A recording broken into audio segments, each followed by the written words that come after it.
el módulo, con lo que venía diciendo. Bien, entonces entender eh, la conciliación desde, o la naturaleza jurídica de la conciliación desde estas perspectivas, como un procedimiento con un resultado con efectos jurisdiccionales eh, que involucra un negocio en la medida jurídico, en la medida en que hay una manifestación de voluntad de las partes. Conciliación es una mixtura. Pero tener presente eso facilitará, obviamente, redactar el acta de conciliación, que es el resultado que se espera. Eso hay que tenerlo muy presente. Yo creo que cuando uno se sienta en calidad de conciliador a escuchar las partes, no espera que la audiencia fracase. Eso es claro. Evidentemente, cuando uno va escuchando, se va dando cuenta que puede que no haya un acuerdo y vaya a fracasar, pero en principio yo creo que el objetivo que todos como conciliadores tenemos es llegar a un acuerdo, es darle respuesta y solución a las partes y como lo decía en un principio, cuando empezamos la clase, o bueno, en la medida que avanzaba la clase, yo creo que no hay una de las cosas más satisfactorias es esa, ¿no? Llegar a un acuerdo, dar lectura al acuerdo, que sea aprobado por las partes, que uno tenga la tranquilidad de comprender que dio respuesta efectiva, administró justicia y solucionó un conflicto. Bien. Conciliación tiene unos principios rápidamente que actualmente se encuentran recogidos en el artículo 4 de la ley 2220 del año 2022. Esos principios, dijéramos, no se encontraban taxativamente señalados en la ley 640, pero hoy sí tenemos evidentemente en el estatuto actual 2220-2022 una recolección de esos principios que están ahí en pantalla. Primer principio, administración de justicia o de administración jurisdiccional. La conciliación es un mecanismo mediante el cual se administra justicia, no formal, ya lo hemos dicho, no formal, pero sí administra justicia, indiscutiblemente, y le permite el acceso a la administración de justicia a las personas, materializando de esta manera el artículo 229 de la Constitución Política de Colombia. Acceso a la administración de justicia. Segundo, hay un principio de acceso a la justicia. Efectivamente, la conciliación permite acceder a la administración de justicia, implica la obtención de una respuesta pronta, una respuesta efectiva a la dificultad que se nos lleva o que se le lleva al conciliador, ¿no? Eso en últimas es lo que busca también la conciliación, dar una respuesta. También tenemos una transitoriedad y eso tiene que ver con la administración de justicia. El conciliador no es un juez, eso es claro. Los únicos dotados de jurisdicción permanente son los funcionarios de la rama judicial, no los conciliadores. Hay una transitoriedad. Y uno tiene que entender y aprovechar el momento cuando se es conciliador, porque cuando se está ejerciendo la función de conciliador en audiencia, con la redacción del acta o de la constancia, pero más en el acta, lo he dicho, se está administrando justicia. Entonces, se tiene una facultad que es la facultad de administrar justicia. Administrar justicia. Y ello también implica una serie de responsabilidades, obviamente, de índole disciplinario, de índole penal, de índole civil. Entonces, claro, una responsabilidad también, porque se está administrando justicia, así sea transitoriamente, pero se tiene la función. Y esa función está delimitada ¿por qué? Por la facultad que las partes le han entregado al conciliador para que los asista en la consecución del acuerdo. Un principio de voluntariedad, o también llamado de autocomposición en la ley 2220. ¿Qué implica la voluntariedad o autocomposición? Si bien es cierto, la conciliación es un requisito de procedibilidad, ya lo había mencionado antes, lo que en teoría o en principio le haría una imposición legal. Lo cierto es que llegar a un acuerdo no es una imposición legal. A usted nadie lo obliga, no es una camisa de fuerza, ni de ninguna clase, o sea, ni la ley ni la constitución, a usted nadie lo obliga, no hay imposición de ninguna clase, no, no, no, no, no. Las partes son quienes de manera voluntaria llegan a un acuerdo. Ahí está la autocomposición. O sea, usted, la ley le dice, hermanito, usted tiene que conciliar, tiene que acudir a la conciliación antes de acudir al juez. Pero la ley no le está diciendo en ninguna parte, pero si va a la conciliación tiene que conciliar y acordar. ¿Y por qué no lo hace? Porque entonces eso dejaría o le quitaría razón de ser a la justicia formal, por supuesto. Entonces, ¿ya para qué jueces? ¿Ya para qué tribunal? ¿Ya para qué cortes? No. Lo cierto es que le dice, oiga, usted tiene que ir a conciliar, sí, pero usted verá si concilia o no concilia. Ideal si concilia, es el propósito, porque pues podemos evitar un desgaste. Procuremos conciliar, pero pues si usted no lo quiere hacer, nada lo obliga. Entonces ahí está la autocomposición y la voluntariedad del asunto. No hay una imposición legal en realidad. Tenemos un principio de prevención. La conciliación es preventiva. Entonces, cuando hablamos de medicina, también hablamos para la medicina es preventiva. Entonces, lo que se busca antes de, lo mencionaba por allá el autor Héctor Abad Faciolince, que el papá, que era médico, impulsaba una medicina preventiva y que a razón de la forma de ver el mundo fue que resultó muerto a manos de paramilitares, ¿no? En esa obra que luego se convierte en película de El olvido que seremos.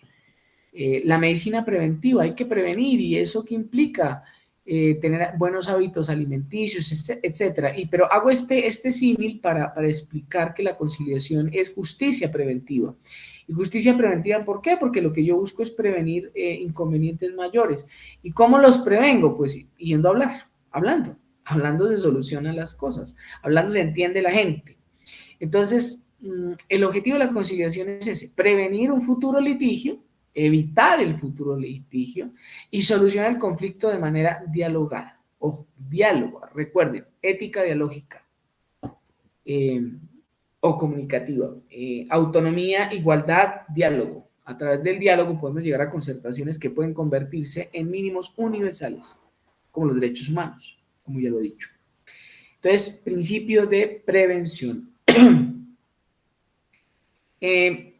Ese principio de prevención tiene que ver también con el requisito de procedibilidad. Entonces, el requisito de procedibilidad, más que una imposición legal, es una justicia preventiva buscada por el Estado. Entonces, el Estado dice, mire, para prevenir el litigio, mejor vaya ante el conciliador primero, solucione la controversia y evitemos irnos ante el juez.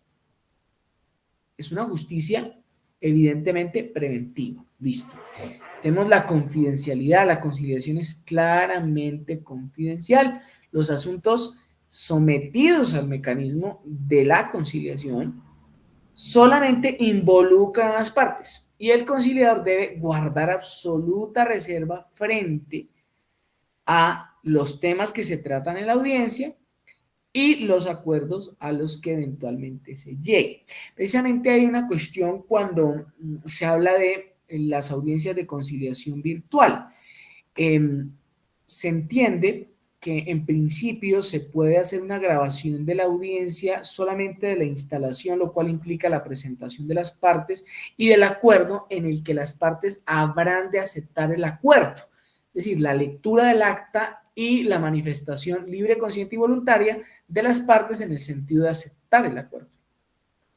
Es importante mencionar eso también, porque diéramos que hoy en día estamos aún más sometidos a la falta de privacidad a razón de la implementación de mecanismos como este, ¿cierto? Hoy en día los medios tecnológicos facilitan que una grabación, en el caso de hoy que no se ha podido grabar la clase, pero se difunda, ¿no? Entonces, bien, la privacidad digamos que es un poco más reducida, es un concepto no tan amplio.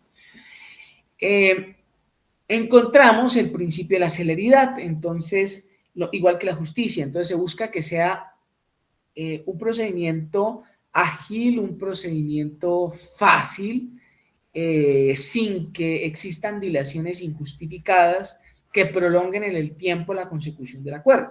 Entonces, principio de celeridad. Tenemos el principio de informalidad. La conciliación, pese a que es un procedimiento, no está revestido de rigurosidades como si el proceso judicial, lo cual no quiere decir que podamos hacer lo que queramos en sede de conciliación. He dicho, se debe respetar el debido proceso, garantías y derechos fundamentales. Entonces, pero lo que se busca es que sea un poco más informal, un poco más cercano, si se quiere, a los ciudadanos, porque entendemos que pese a que la justicia está diseñada para las personas, no para los abogados, sino para las personas del común o de a pie, dijéramos, todos nosotros somos personas del común, personas de a pie, pero los abogados pues tienen conocimiento jurídico, ¿cierto? Entonces, la justicia tiene unas ritualidades que a veces, pese a estar diseñada para llegarle a las personas, pues sean las personas por las ritualidades y por los tecnicismos que se manejan dentro de ella. Entonces, eso es lo que se pretende evitar con la conciliación. Es un trámite de administración de justicia, pero un poco más sencillo, más informal, un poco más cercano a las personas, respetando obviamente el debido proceso. También encontramos el principio de economía, entonces buscamos austeridad y sobre todo eficiencia. Ese es el principio de economía. Buscamos eficiencia. Entonces, resultados pronto, resultados ágiles, resultados eficientes. Eso es lo que se busca con la economía. Entonces, no hay que dilatar, no hay que volvernos engorrosos en el sentido de poner trabas. No, hay que ser ágiles para dar respuestas. Eso es economía. Independencia del conciliador, importantísimo. Y ello reafirma aún más dijéramos, la connotación jurisdiccional que tiene el conciliador cuando funge como conciliador. Los jueces son independientes, la justicia es independiente, es autónoma. El conciliador también debe ser independiente y autónomo en la medida en que está administrando justicia y por ende está facultado transitoriamente de la facultad jurisdiccional. Entonces goza de independencia, es decir, no está sujeto a los vaivenes políticos o económicos externos a él. Es independiente cuando funge como conciliador. Y pues debe serlo siempre, ¿no? Todos somos autónomos. Tenemos el principio de seguridad jurídica y ello va de la mano con la cosa juzgada y el mérito ejecutivo, especialmente del acta de conciliación. Vuelve y juega.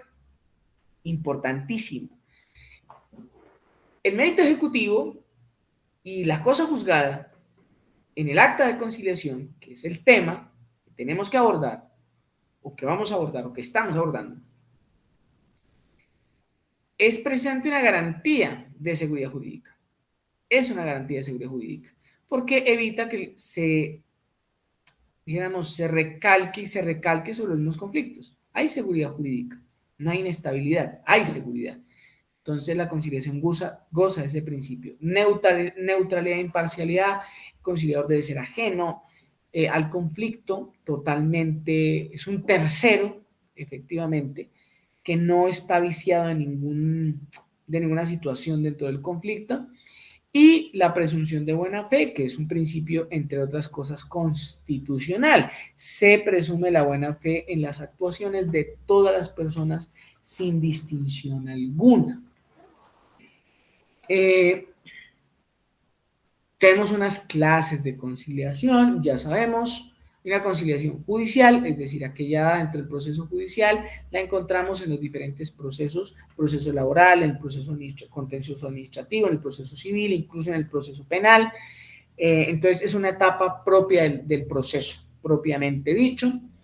Esa es la conciliación judicial. La extrajudicial, entonces, antes, después o durante, pero en todo caso por fuera del proceso mismo, antes del proceso, después del proceso o durante el proceso, pero por fuera del proceso. Eso es extrajudicial. Y tenemos una conciliación en derecho, que es la que nos importa más a nosotros en la medida en que involucra una capacidad técnica, un conocimiento técnico sobre las leyes del conciliador, porque se resuelve en derecho al igual que resuelven los jueces. Y una conciliación en equidad que pues obviamente se basa en la igualdad de las partes, en principios de igualdad y pues en la equidad misma, ¿no? Entonces hay un poco más de informalidad en esa clase de conciliación que es la conciliación en equidad. Obviamente, insistimos, este diplomado obviamente tiende o tiene el objetivo de los conciliadores en derecho, evidentemente. Bien. La conciliación. Conciliación tiene unos requisitos. Vemos ahí en pantalla. Para que exista, ¿no? Entonces, aquí ya vamos aterrizando un poco más, vamos llegando un poco más al objeto central de nuestro módulo. Los requisitos para que exista la conciliación son de validez y de existencia. Y tenemos que remitirnos indiscutiblemente al artículo 1501 del Código Civil, que menciona esos elementos de validez y existencia de todos los negocios jurídicos. Y aquí es cuando reafirmamos que en efecto la conciliación es un negocio jurídico, porque goza de esos elementos de validez y de existencia que se encuentran consagrados precisamente allí en el Código Civil, artículo 1501. El primero de los elementos o de los requisitos de la conciliación es el conciliador. Entonces, el conciliador sabemos, por lo que hemos ya mencionado, por lo que ustedes ya han visto, han escuchado, han leído sus otros orientadores, es que es un tercero imparcial y calificado. Imparcial y calificado. Y tiene un propósito, el de asistir a las partes dentro del trámite de la conciliación y avalar los acuerdos determinados por las partes. Si no hay acuerdos por las partes, pues estará obligado, ya lo vimos, por virtud del artículo 7º de la ley 2220, a formular propuestas de solución o de arreglo. Es una obligación del conciliador realizar esas propuestas. Tiene que hacerlo, obligatoriamente tiene que hacerlo. Y obviamente esos acuerdos tienen que ajustarse a la ley. Por eso es que se obliga al conciliador a ser un tercero imparcial y calificado, porque los acuerdos tienen que ser en derecho. Y ello implica un conocimiento no solo del conflicto, que es lo que hemos visto al principio de esta intervención, de este módulo, sino también un conocimiento del derecho sustantivo, entendiendo que el derecho sustantivo, como lo vimos, es el que está llamado a definir los derroteros para delimitar y resolver el conflicto que se somete a nuestro conocimiento. Hay que tener un conocimiento del derecho sustantivo. Eso es claro. Por eso hay una calificación para el conciliador. Es calificado. Es calificado. Bien. El conciliador tiene unos requisitos. Unos requisitos el conciliador. Tiene que ser abogado titulado, en principio. Se exige que los conciliadores sean abogados titulados, especialmente no, los conciliadores en derecho tienen que ser abogados titulados, pero también la norma faculta para que los estudiantes de los últimos semestres de los programas de derecho sean conciliadores. Aquellos estudiantes que se encuentren desarrollando la práctica jurídica de consultorio jurídico, ellos también pueden ser conciliadores. Sin embargo, también se requiere no solo el grado de abogado o ser estudiante, sino también una formación especial en conciliación en derecho. Precisamente por eso es que existen este tipo de diplomados que hoy nos han convocado para formar a los conciliadores. Los conciliadores tienen que tener una formación clara en el mecanismo alternativo de solución de conflictos y ello hace que en realidad sean calificados, sea abogado titulado o sea estudiante. El ideal es que tenga formación y conocimiento en mecanismos alternativos de solución de conflictos y en especial en la conciliación, especialmente en la conciliación. Pero también pueden ser conciliadores los personeros municipales. Ustedes saben que los señores personeros municipales tienen funciones o pueden llevar a cabo audiencias de conciliación. Hay personeros que son abogados, hay otros que no. Y lo digo por la categoría del municipio en el que se desempeñan. Por ejemplo, los personeros municipales de municipios de sexta categoría no requieren ser abogados, simplemente haber terminado el plan de estudios del programa de Derecho. Ese es el requisito mínimo para ser personero municipal de un municipio de sexta categoría. De quinta categoría para arriba, sí se exige que sean abogados titulados. Creo que hay unas categorías como que a partir de tercera creo, bueno, no recuerdo, en el que se exige que además de ser abogado tiene que ser especialista o tener un posgrado, más bien es la cosa. Entonces, digamos que se va calificando. En todo caso, todas las personas municipales, independientemente de la categoría del municipio en el que ejerzan su función, pueden ser conciliadores o tienen la facultad para ser conciliadores. También pueden ser conciliadores los notarios, que pueden ser abogados o no, también dependiendo de la categoría del municipio, en fin, y algunos funcionarios, otros funcionarios públicos. Entonces, tenemos dos clases de conciliadores: los conciliadores funcionarios públicos, entre los cuales encontramos a los jueces, evidentemente, a los notarios, encontramos a los personeros, a los procuradores judiciales, a los defensores de familia, a los comisarios de familia, a los inspectores de policía y a los inspectores de trabajo, en específico cuando hablamos de conciliaciones en derecho laboral. Dijéramos que todos estos funcionarios tienen la facultad para conciliar, y ello también implica una formación, evidentemente, no solo en derecho, sino también en el mecanismo alternativo de solución de conflictos de la conciliación. También encontramos los conciliadores de centros de conciliación. Entonces, esos conciliadores son los conciliadores de las cámaras de comercio, que son abogados titulados, evidentemente; los conciliadores de los centros de conciliación privados, que evidentemente también han de ser abogados titulados. Creo yo que aquí en Tunja solamente hay un centro de conciliación privado, entiendo que es, creo que el Juan Pablo II, no tengo conocimiento de más, pero está el de la Cámara de Comercio también de Tunja, ¿no?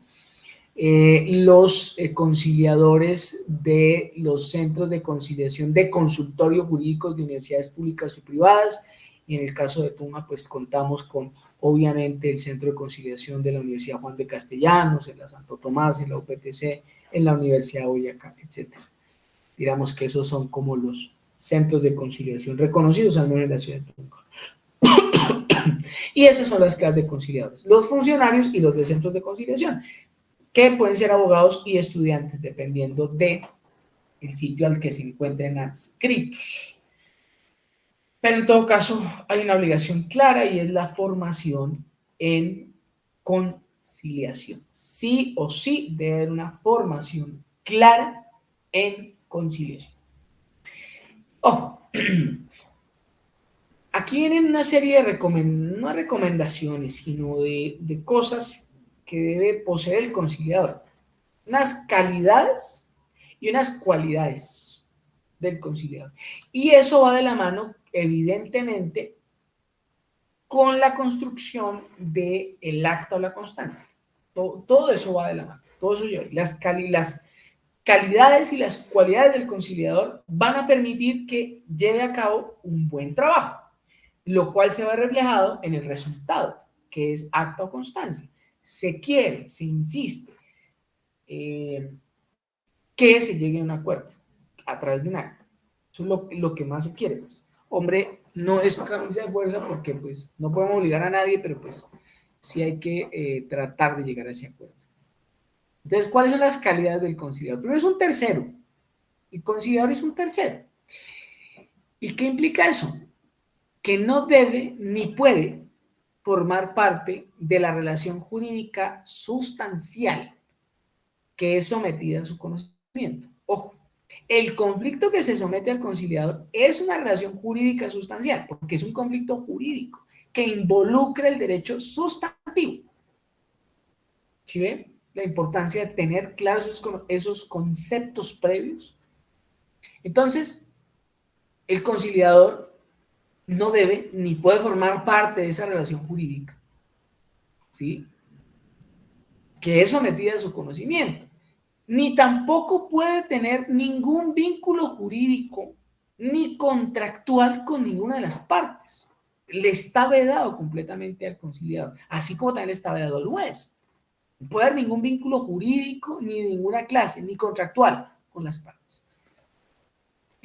Cuando hacía las veces de director de centro de conciliación, nunca se había presentado esa circunstancia. Digamos que, bueno, considero que es un poco atípico, o no sé, no sé si sea tan común, me parece que no, o al menos en los casi 8 años que 7 años, casi 8 años que fui director del Centro de Conciliación, solo me pasó una vez. Y una vez en la que tuve que declararme impedido y por ende declarar impedido en todo el Centro de Conciliación, porque si como director no podía firmar las actas, pues nadie más podía hacerlo, básicamente.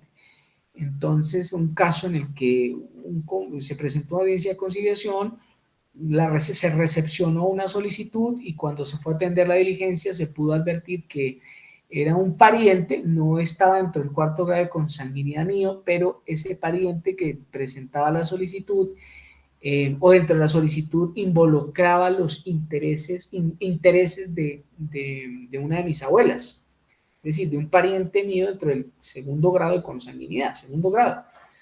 Entonces, el hecho de que esa solicitud involucrara los intereses particulares de una persona que estaba dentro o está dentro del segundo grado de consanguinidad mío, como director me obligó a declararme impedido. Ya se había recepcionado la solicitud, ya se había fijado fecha y pues se advirtió de esa anomalía hasta el momento de la audiencia de conciliación, cuando se empieza a escuchar las partes.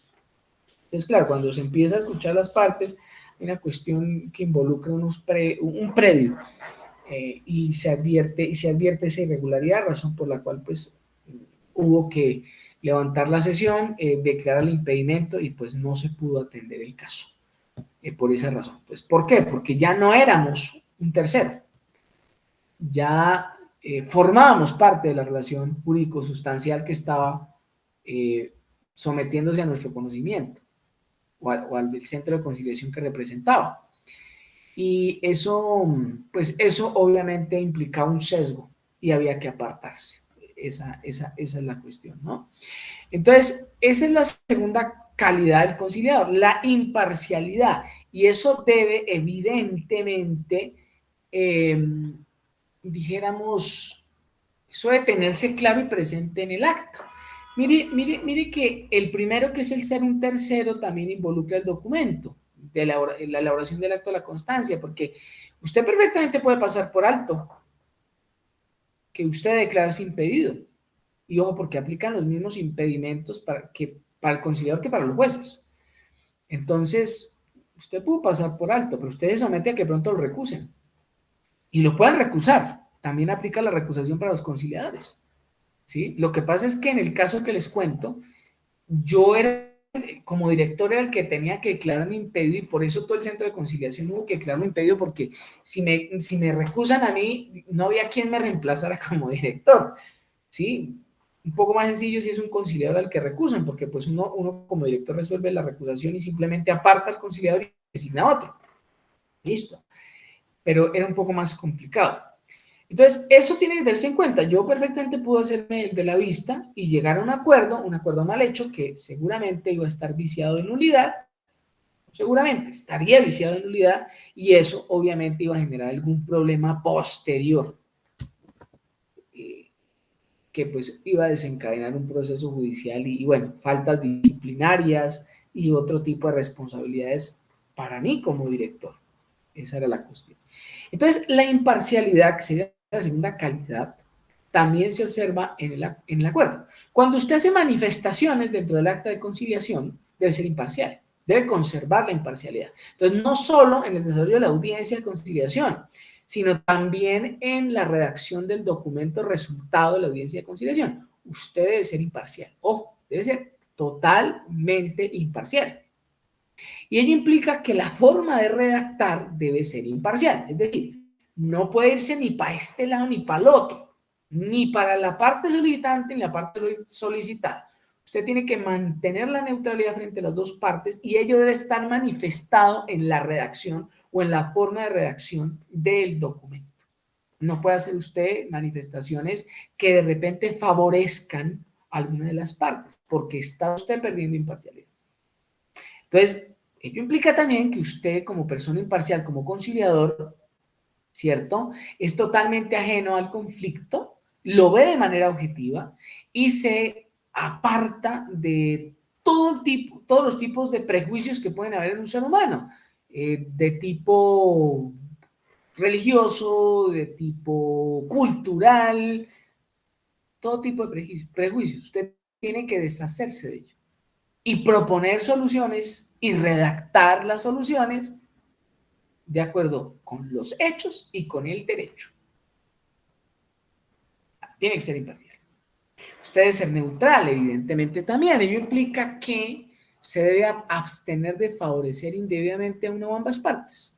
Entonces, es que toca ayudarle de pronto aquí un poquito. Sí, a veces uno como conciliador se da cuenta que, pues madre, quisiera uno echarle la mano a las personas, pero hay que tener cuidado con eso, porque por echarle la mano a las personas usted puede estar involucrando su responsabilidad incluso penal. Pues ojo con eso.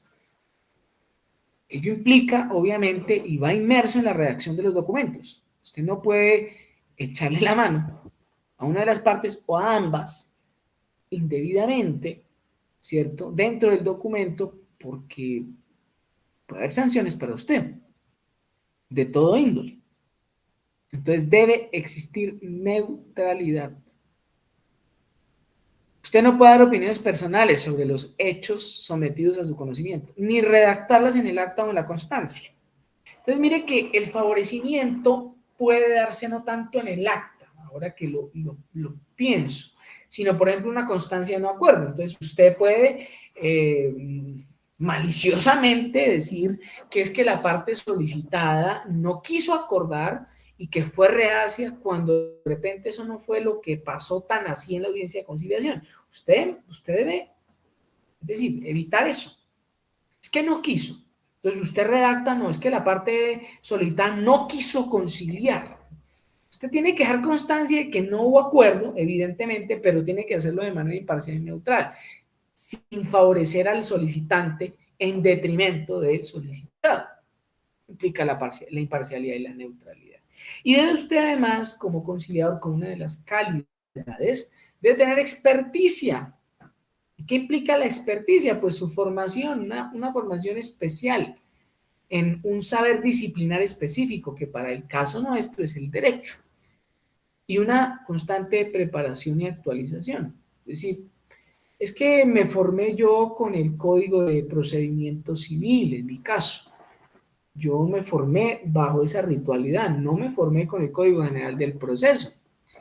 Entonces, como aprendí el Código de Procedimiento Civil, es lo mismo la audiencia del 101 que la audiencia inicial. Entonces, pues ya para qué aprendo Código General del Proceso. El que se forma bajo el imperio de la ley 600 del año 2000 en materia procesal penal, entonces ya no aprendió el sistema penal acusatorio con tendencia adversarial de que trata la ley 906 de 2004, porque ya con ley 600 tenía, entonces ¿para qué aprende ley 906? O también, en mi caso que me formé con el decreto 01 de 1980, que era el Código de Procedimiento Administrativo, entonces ¿para qué aprendo la ley 1437 del 2011? ¿Eso ya para qué? Resulta que no, que todos nosotros como profesionales del derecho estamos llamados evidentemente a una constante actualización, entre otras cosas porque el mismo derecho nos lo exige. Queramos o no queramos, las normas todos los días están cambiando. Entonces, por más que queramos hacernos los de la vista gorda, pues nos toca actualizarnos. Mire el caso, la ley 640, entonces, como está, la ley 640 es la misma vaina, la ley 2220, entonces no la aprendamos, no la miramos, no la leamos. Ya sabíamos ley 640, entonces ya para qué carajos, ¿no? No, tenemos que estar constantemente actualizados. Bien, esas eran las calidades, ¿no? La experticia. Entonces, ello implica, evidentemente, esa constante formación que debemos tener como profesionales del derecho. Ahora, cualidades. Y ello también tiene que ver en la forma en la que se dirige la audiencia de conciliación y la forma en la que se arriba al resultado y se redacta el resultado, o sea, la constancia, ¿cierto? Y tiene que ver, en primer lugar, con la cualidad de la empatía. Y eso, creo yo, hoy en día sí que se ha dicho, se ha mencionado redes sociales, se habla mucho de la empatía, ¿no? Que hay que ser empáticos. Y el conciliador tiene que ser empático. Yo siempre le decía a mis estudiantes en la clase de sistemas alternativos de solución de conflictos que una persona que le interesara muy poco los problemas de los demás y la realidad de los demás, difícilmente podría llegar a ser conciliador o mediador.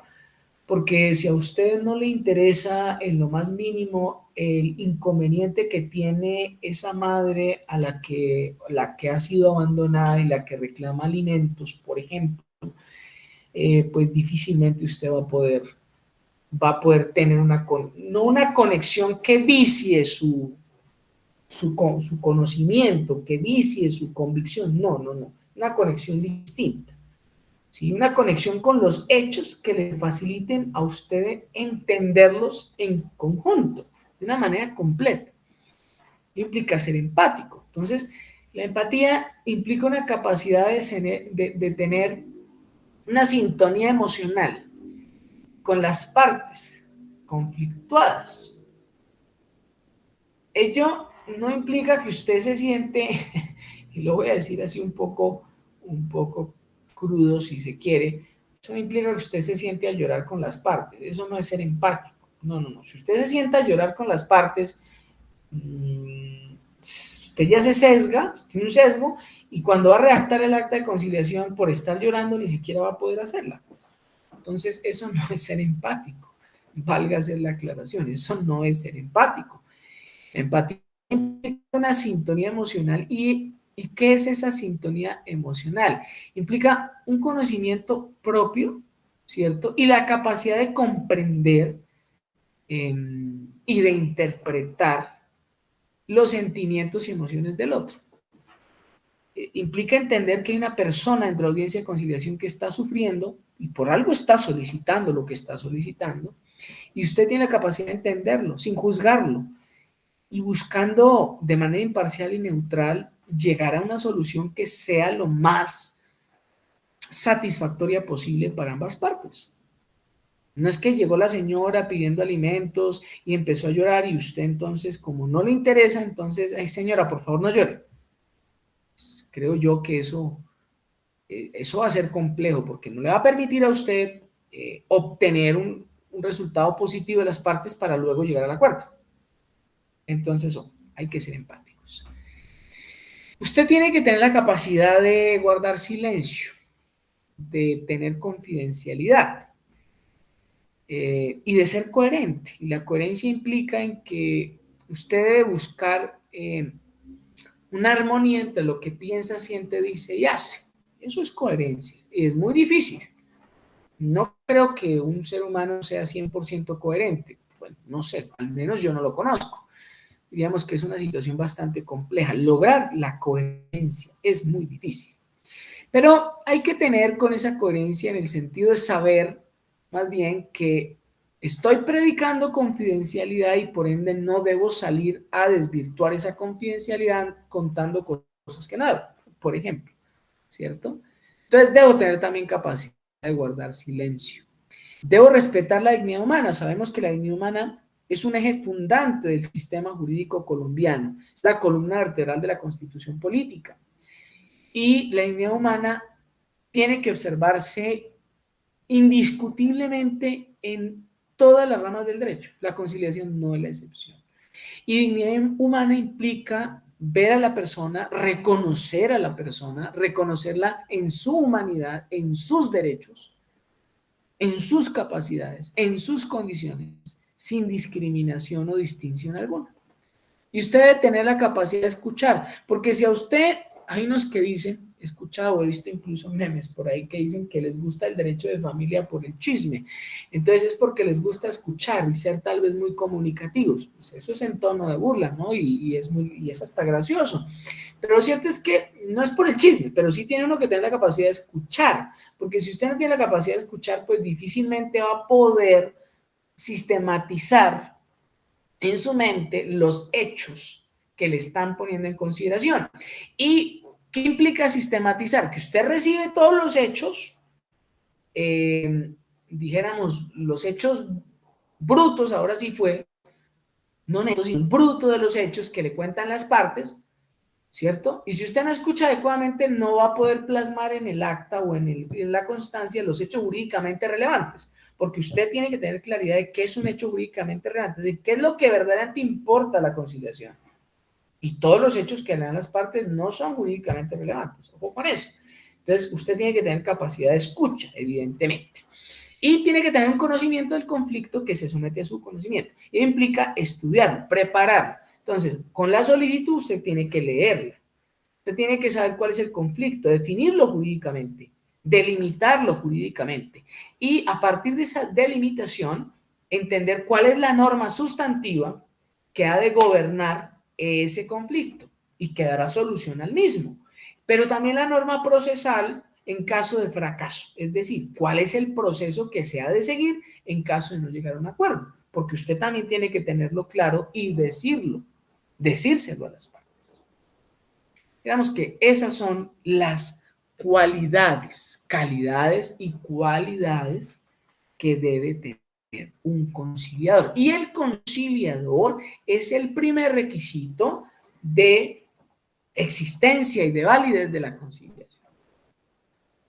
El conciliador es muy importante. Si el conciliador no participa en la audiencia, pues no hay conciliación.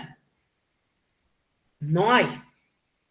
Ahí hay una nulidad, ¿cierto? Invalida. Y no será conciliación, será otra cosa. Puede ser una transacción, seguramente. Y es de manera que no está el conciliador. Pero tiene que estar. Si es una audiencia de conciliación, pues tiene que estar el conciliador. Y entre otras cosas, porque usted como conciliador es el que redacta el acuerdo. Insisto, tengo que ser muy incisivo con el acuerdo. Ya vamos a verlo.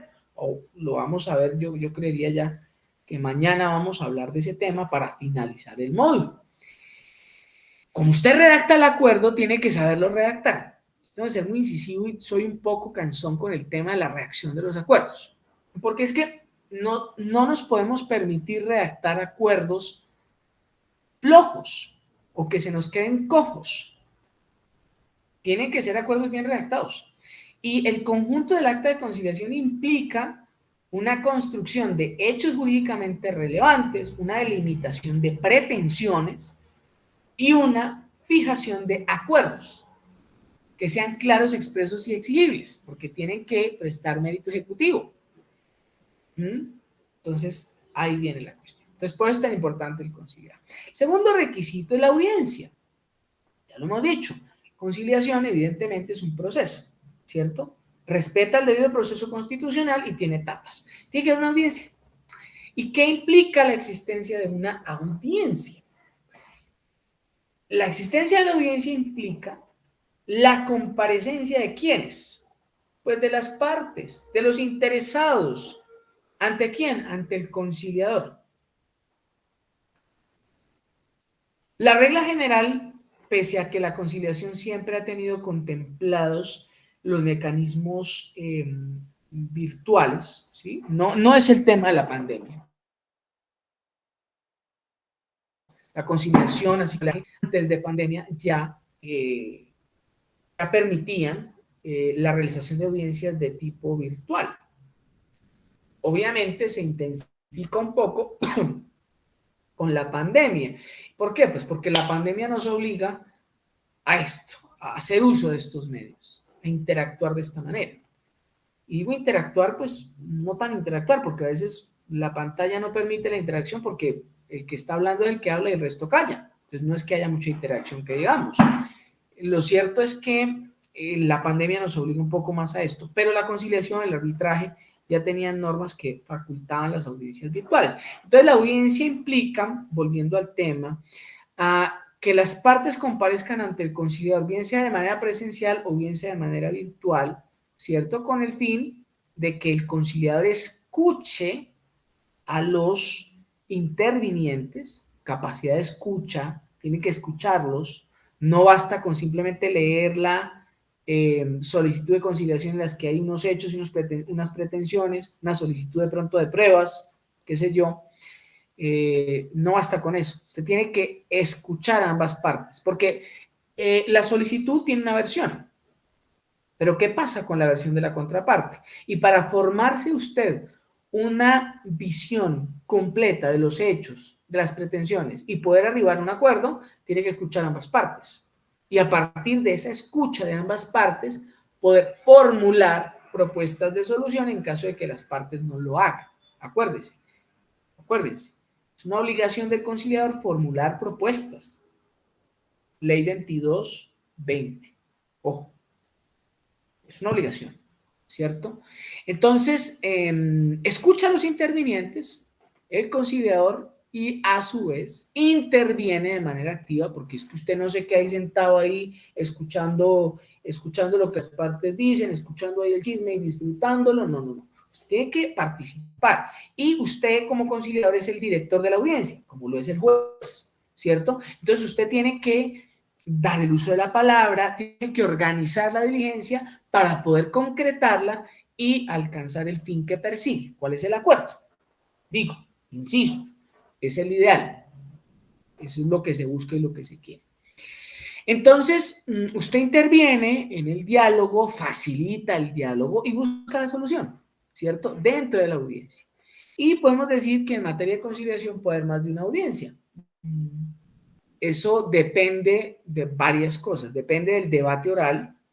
Digo debate, ese cruce de intervenciones de la parte solicitante y de la parte solicitada, ese debate argumentativo. Si así lo requiere, pues habrá más de una audiencia. Pues, el objetivo, pienso yo, siempre lo he dicho, es que una audiencia de conciliación no dure más de 2 horas.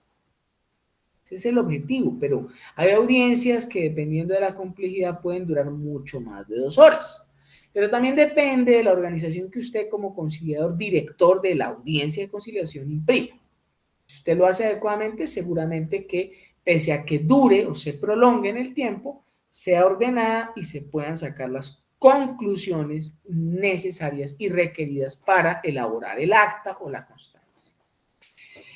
El tercer requisito, les dimos conciliador, primero, segundo, audiencia, tercero, arreglo directo.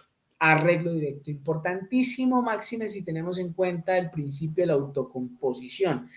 ¿De qué trata la ley 2220? Autocomposición, conciliación es un mecanismo evidentemente autocompositivo, por ende, dar un arreglo directo. ¿Y qué implica ello? Como la conciliación es un mecanismo autocompositivo de solución de controversias, son las mismas partes quienes toman la decisión. De tal suerte que las propuestas dadas por el conciliador no pueden ser impuestas. Eso ya lo repetí hasta el cansancio hace rato, ya lo hemos dicho. Conciliador no impone, conciliador propone. Y son las partes quienes dicen, sí, aceptamos lo que usted nos está poniendo de presente, plásmelo en el acta, pero porque las partes se lo autorizan a usted. Entonces, el acuerdo debe ser directo. Entonces, bien sea porque las partes de manera directa, en el estricto sentido de la palabra, dicen, oiga, vamos a solucionar el asunto de esta manera, ¿cierto? O bien sea porque la propuesta que usted dio fue aceptada voluntariamente, ¿cierto? Por las partes, con una manifestación expresa de dicha aceptación. En todo caso, siempre hay un arreglo directo. ¿Y por qué el arreglo es directo? Porque es de parte, ¿cierto? Porque proponen o porque aceptan la propuesta dada por el conciliador, pero en todo caso, directamente las partes lo avalan. Luego usted lo avalará en el acta de conciliación, evidentemente, llevando a cabo un control de legalidad, es decir, verificando que el acuerdo respete el derecho y especialmente el derecho sustantivo. Es eso. Finalmente, cuarto requisito de la conciliación es el resultado. El resultado. Y es aquí cuando viene lo más importante, el resultado, que es lo que obviamente más nos interesa aquí en este módulo, el resultado. Digamos que este es un tema posterior porque, bueno, lo vamos a ver mañana, el tema del resultado lo vamos a ver en detalle mañana, porque hay que ver hacer otras precisiones anteriores que tienen que ver con el resultado. Por ahora valga indicar una cosa, y es que el trámite conciliatorio tiene 4 resultados posibles. 4 resultados posibles. Primero, Primero, que el asunto no sea conciliable, por ende hay una constancia de asunto no conciliable. Ese es el primer resultado posible de un trámite conciliatorio. Que una vez revisado la solicitud, usted conciliador, usted centro de conciliación, advierta que la solicitud no puede ser tramitada porque no es susceptible de conciliación. Por ejemplo, porque a usted no tiene competencia. En el caso de los consultorios jurídicos, centros de conciliación de consultorios jurídicos, eh, nos basábamos con procesos de mínima cuantía, es decir, que no superaran los 40 salarios mínimos legales mensuales vigentes.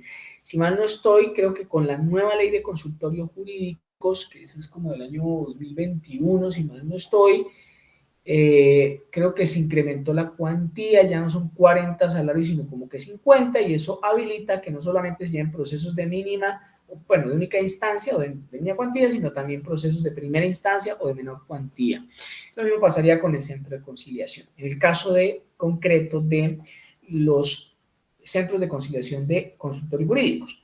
Entonces, obviamente, si un proceso de mayor cuantía, pues obviamente no va a ser conciliable, no porque el asunto no sea conciliable, puede que lo sea, ¿sí? Pero usted carece de competencia, por ende, ese será el resultado para usted. No conciliable porque no se tiene competencia a razón de la cuantía para poder conocerlo. No se tiene, no se tiene, no tiene la competencia, ¿cierto? O de repente, si llega a su conocimiento un asunto que involucra una institución pública o al Estado. Entonces, por ejemplo, viene a someter a su conocimiento un proceso o un medio de control de reparación directa, ¿sí? Lo que se llamaban acciones contencioso administrativas con el decreto 01 de 1984, que ahora se conocen como medios de control en la ley 1437, que reparación directa, nulidad y restablecimiento del derecho, etcétera. Entonces llega a su conocimiento usted como un conciliador de un centro de conciliación privado en un medio de control de reparación directa, y pues usted va a decir, pues hombre, no tengo competencia, no es un asunto conciliable por mí. El asunto es conciliable, pero por mí no, porque no tengo competencia. Gente en contencioso administrativo, la facultad es privativa de los procuradores judiciales delegados ante los jueces administrativos, ¿cierto? Entonces, ahí hay una falta de competencia, por ende no hay la posibilidad de conciliar. Ese es un primer escenario, un primer resultado, ¿cierto? Porque, por ejemplo, demos otro ejemplo, llega una persona a conciliar algo que ya había sido conciliado. Entonces sabemos que ha operado la cosa juzgada, por ende el asunto no es susceptible de conciliación. Ahí el asunto es eminentemente no conciliable, o ese era el resultado, porque existe una conciliación previa, ha operado la cosa juzgada y al lugar es al proceso ejecutivo para exigir el cumplimiento. No se puede volver a conciliar eso. Salvo que se trate de alimentos, que ya veremos ahora, bueno, mañana veremos el tema de la conciliación de alimentos, bueno, en familia, y veremos que la cosa juzgada no solamente es formal, sino que también es material y que operará específicamente en tema de alimentos o la cosa juzgada formal, y ello implica que se puede volver a hacer conciliaciones sobre los mismos hechos y circunstancias, así como entre las mismas partes. Ya veremos ese punto.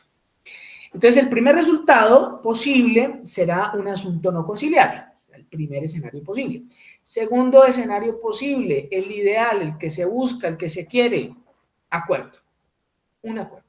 Acuerdo que solamente se plasmará en una acta de conciliación, no en una constancia de acuerdo, no, acta de conciliación.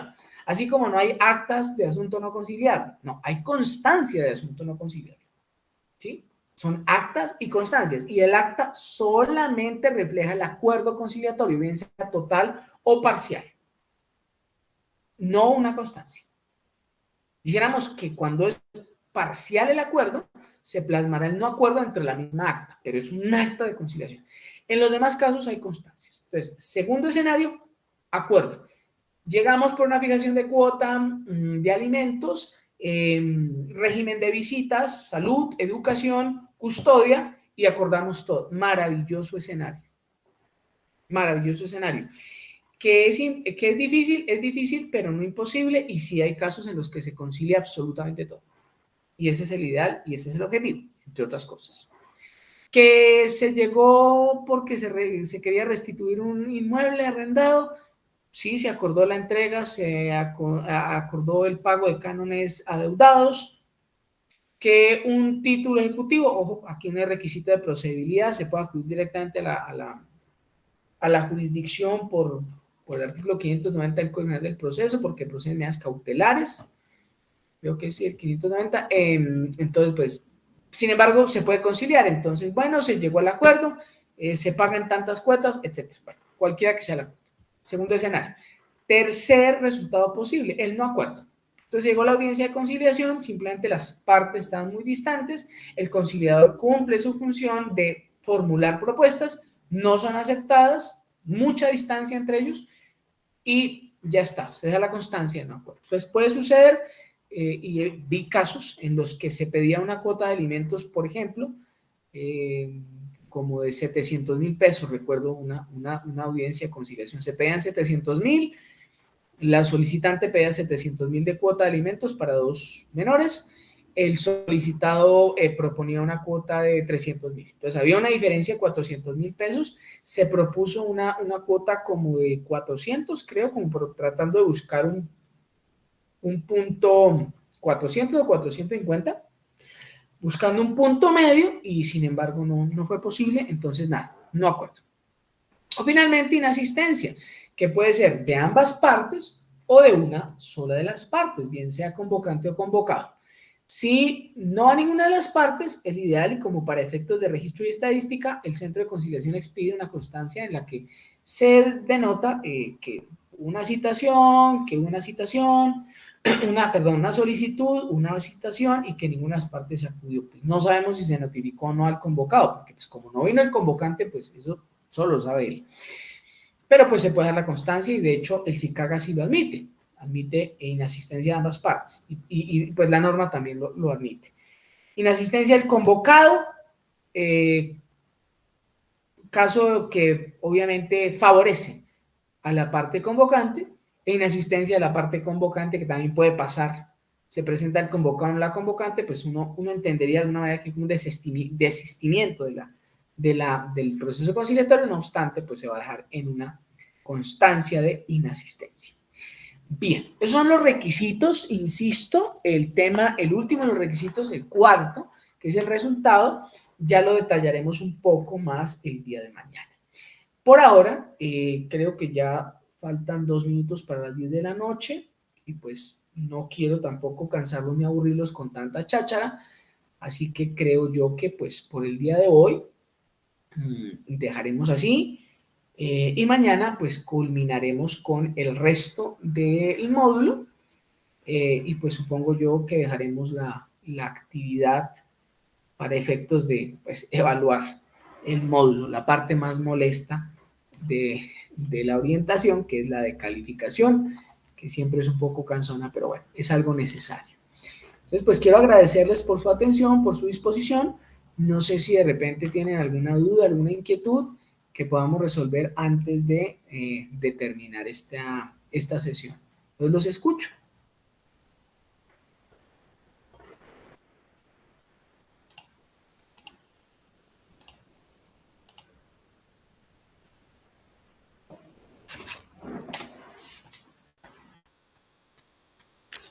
Nada que decir. Bueno, entonces, pues creo, insisto, trato de resolver el silencio de manera favorable y espero que de verdad haya sido muy claro con todo lo que dije. Les deseo una feliz noche. Nuevamente les agradezco por escuchar y estar atentos hasta estas horas de la noche. Nos veremos entonces mañana a las 6 de la tarde. Les agradezco mucho, muy amables. Muchas gracias, doctor. A Doctor usted Julián. muchas gracias, doc. Muy amable. Que descanse. Luego, doctor, muchas gracias.